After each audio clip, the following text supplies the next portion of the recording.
Okay, is this any different than Weinstein? Okay, Weinstein, great example. This is this Hollywood, I don't know what to even call it. Maybe somebody watching the show could email me and tell me what is it that goes on in the head of these folks in Hollywood or New York, these celebrity types that seem just to look the other way. And you got Weinstein raping women who are simply trying to get a job as an actress. He's raping them. But nevertheless, everybody in Hollywood knows it. They embrace him. He's one of us.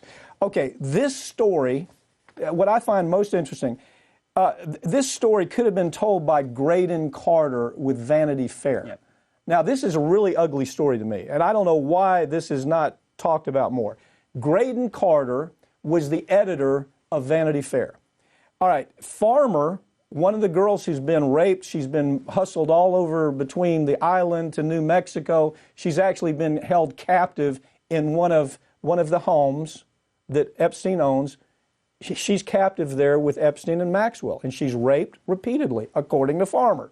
Farmer wants the story to be told in Vanity Fair magazine, okay? Now, Graydon Carter says, no, we can't tell that story. We just can't tell that story because we don't have enough information. Well, really, the information that he did buy into was all this facade. The facade is that Epstein is this money mezzanine fund manager that has all of this money that he's getting from all these different people. That was a lie. But Graydon didn't even look into that, and he says, well, it just wasn't credible, this Farmer woman saying she's been raped. All they had to do is a little investigation, right? Absolutely. And you know, you draw the parallels there. There's another one that parallels with Graydon Carter with the Weinstein stories. You had Ronan Farrow. Ronan Farrow had that Weinstein story, and I believe it was NBC, said, we don't want to do this. We don't want to touch this. So Ronan Farrow had to go elsewhere to have this massive, groundbreaking, America-changing story published. And Graydon Carter essentially told Farmer the same thing. Listen, hey, it's a fantastic story. I don't believe you. Thanks for your time. But Graydon Carter was a part of the, fancy elite and, not necessarily at Epstein's parties, but that's the kind he's a socialite. I don't know the word for men, but that's who he is. Okay, so you got Andy Lack, by the way, on the Ronan Farrow with Weinstein. He's the one that made the decision, along with Phil Griffin with MSNBC. Yeah. No, we can't do that story. It was overwhelming. Why did they reach that decision, you see? Why did they do that? That's the heart of what I'm getting to. Yeah. Why is it that a guy as odious as this, that you would not want to hang? I would never want to have a beer with a guy like that.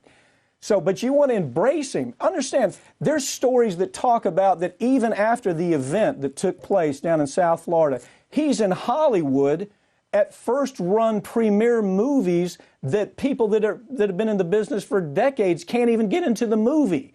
But they clear them out and they make a room on the front row for this character to go watch the movie. Why do they do that? Is it money and power? Is it access? Is it because he says, well, I'm friends with Bill Clinton. I'm friends with Alan Dershowitz. I'm friends with Trump. Is that how it works? I'm really having trouble understanding the mentality of these people that are so accepting of these really dirtbag kind of characters that we hear these stories about. Just when will federal lawmakers wake up to this epidemic that appears uniquely American in so many ways?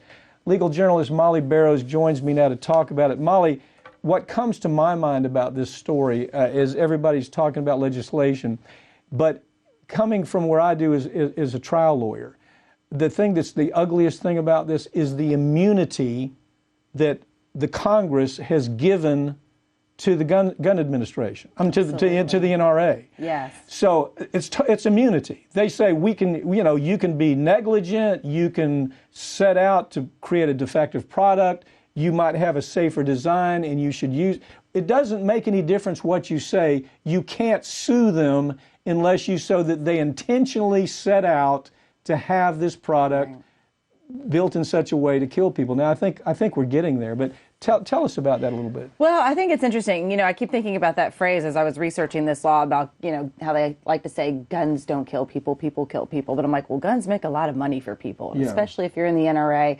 or anywhere affiliated with a lot of these legislators that accept money from them, which is just such a long list and such a powerful lobby. But I don't know what role, if any, they particularly played in the passage of the Protection of Lawful Commerce in Arms Act. But that's the law that was passed in 2005, which basically gave gun manufacturers as well as sellers immunity from lawsuits. And as you know, in your business, I mean, that's exactly what holds people accountable. If you don't hit them in the pocketbook, they're not going to be able to care enough, if you will, to feel the pain to make any changes, because certainly they don't care about people losing their lives. Now, there are some loopholes in that if they deliberately know that they're selling something or that is defective. They're not allowed to do that. Or if perhaps an individual retailer sold a gun to someone that they realized was not capable of handling it safely, then they could potentially be held accountable. But this basically says under commerce, you cannot sue the gun manufacturers because they're just doing what they do and they can't be held responsible for how people use it. Now, I want you to think of how ridiculous that is, okay? If a car manufacturer makes a brake system and they know that the brake system is going to fail, or they have every reason to know it, they've got a history of it, their tests showed some element of it.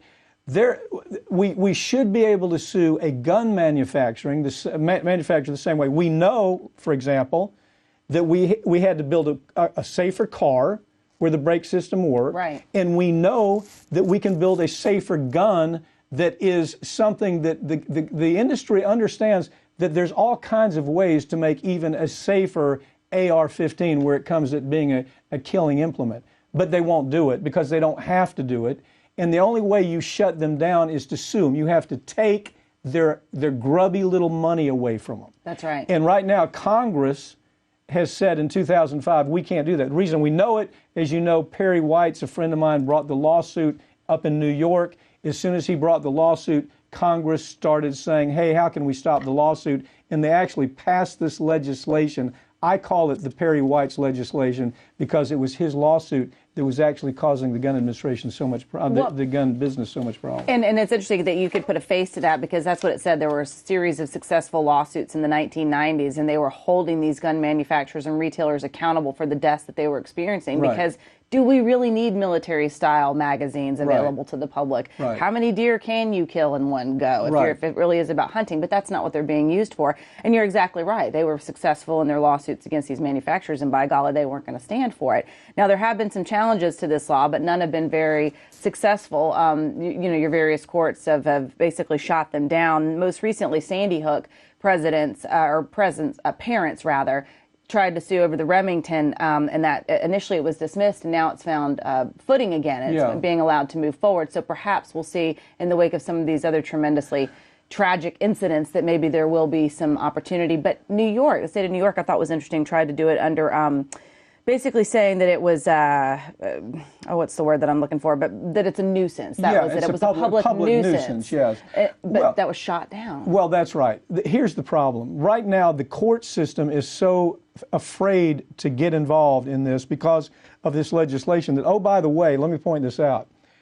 We had 2 years during the Obama administration, show you how strong the NRA is, had 2 years during the Obama administration where you had lawyers pushing to say, look, President Obama, you control the House and you control the Senate. This is our time to push through, get rid of this legislation right now.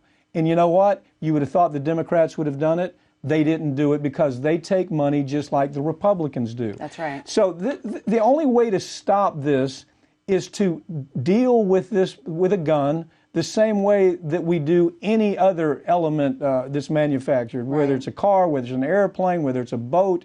If we can articulate a defect, or we can articulate an argument that that all of this was foreseeable, we should be able to bring a lawsuit. But unfortunately, that's not the case. I want to pick up with the story when we get together next. I agree. And just real quick, and I'll be fast about it, but I did think it was interesting, and it's an unrelated issue to some extent, but a woman seeking abortion has to go through more steps in order to achieve that end than somebody buying a weapon. Yeah, no surprise there. there. Damage certainly what we've seen this weekend is just tremendous. So, we'll follow this. Yeah, no surprise, Molly. Thank you for joining me.